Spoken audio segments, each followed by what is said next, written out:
Okay, y'all. I may have a little bit of glare in my glasses because I'm using a lot. Um, so we're gonna kind of like get back into the track of things. I know I've been away for a little bit. I had surgery and all of that, and it kind of took me down for a little bit. But I'm starting to feel a little bit better. Um, so I know we left off in our devotion, but we're gonna go ahead and pick up where we left off at, which is week 4 of day 4, and then I believe tomorrow will be the start of another week. No, actually, it'll be day 5. And then, right here, it'll be a start of another week after tomorrow. So it's day 4, week 4. All the excuses. Our quick winning verse for the day is pay careful attention then to how you walk, not as an unwise people, but as wise. Ephesians 5:15. I could write pages and pages of all the excuses I've made that led me to quitting commitments.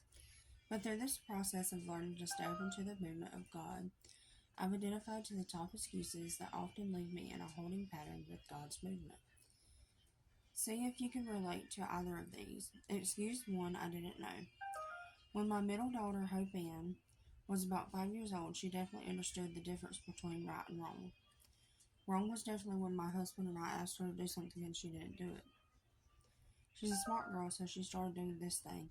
When she was about to get in trouble for not doing something she was supposed to do, in the most high-pitched, whiny voice there is, she'd say, I didn't know. Chris and I would look at her and said, you didn't know. We asked you to do this 5 times. This phrase is a joke around our house now. Anytime someone doesn't do what they're supposed to do, we laugh and mimic. Hope Ann's 5-year-old voice, I didn't know. But the excuse of staying obvious has never turned out well for anyone. When it comes to the places we're having a hard time staying committed to do, shifting the excuse of I didn't know is so important. Where's ignorance in winning in our lives? I totally let the I didn't know excuse ruin me. Sometimes it's been over something small, like if I'm on a healthy eating plan, I don't always read the labels correctly. I didn't know there were 3,500 calories in that. Whoops. I've done that myself. But then there are other times when it's something bigger. I didn't know me not showing up for my volunteer role would leave you in such a bind. Describe a time where an excuse led you to quit because you didn't know. Excuse 2, there's not enough time.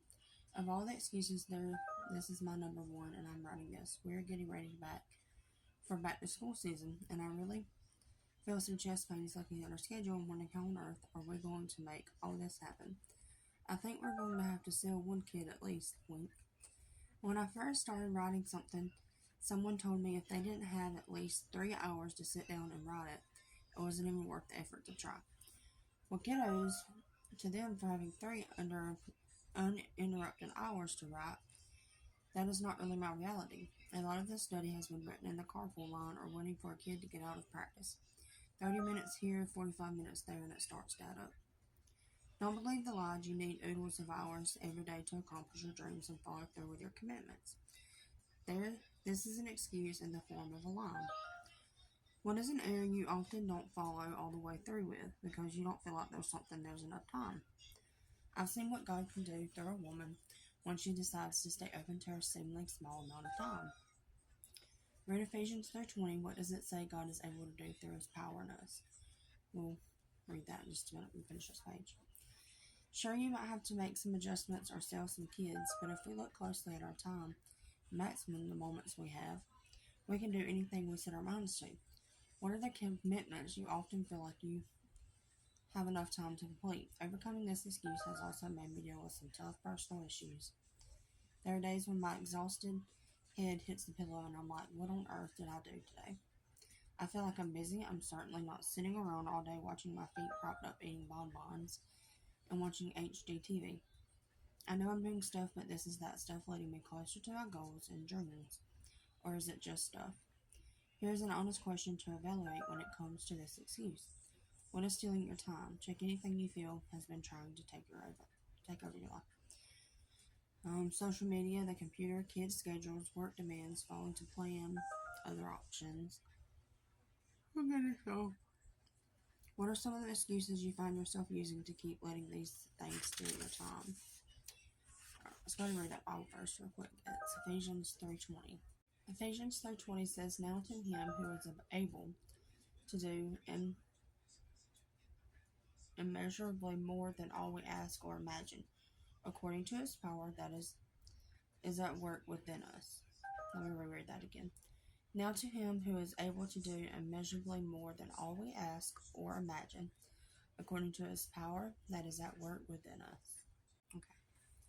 Excuses have power and potential. They want to keep us comfortable, warm, feeling fuzzy on the inside. Uncovering our excuses for this process isn't going to feel good.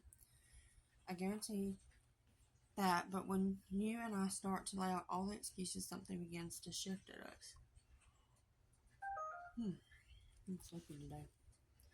It's as if we begin taking back our lives, or as today's our quitting verse, Ephesians 5:15, telling us to pay attention to how we live our lives. Let's skip that part because I'll read it. Circle any area of your life you need to give a little more attention to. The options are church, Bible studies, exercise process, family, budgets, word you say, work assignments, cleaning routines, eating patterns, thoughts, and relationships. What are some of the excuses which often leave you wanting to quit these areas? Read Ruth 2:19-23. How has Ruth taken back her life? What are some excuses that could have left Ruth feeling paralyzed in this process? How is Ruth showing Naomi the way God has provided for them when we are in the midst of not being able to understand what God is doing and through our situations? Sometimes we have to ask other people what they see. Ruth has a different perspective on the situation, and her hopeful spirit is giving Naomi hope. Everyone knows someone who is struggling with negativity and the ability not to be able to see the blessings through the situation. Think of the person you know who fits their description. How are you seeing God move in his or her life right now? What are the blessings he or she can't seem to see? Okay, so Ruth 2:19-23. Her mother-in-law asked her, "Where did you glean today? Where did you work? Blessed be the man who took notice of you." Then Ruth told her mother-in-law about the one at whose place she had been working. "The name of the man I worked with today is Boaz," she said. "The Lord bless him." Naomi said to her daughter-in-law, "He has not stopped showing his kindness to the living and to the dead." She added that the man is in our close relative. He is one of our kinsmen, redeemers. Then Ruth said to the Moabite said, "He even said to me, 'Stay with my workers until they finish harvesting all my grain.'" Naomi said to Ruth, her daughter-in-law, "It will be good for you, my daughter, to go with his girls, because in someone else's field you might be harmed." So Ruth stayed close to the servant girls of Boaz to glean until the barley and wheat harvests were finished, and she lived with her mother-in-law.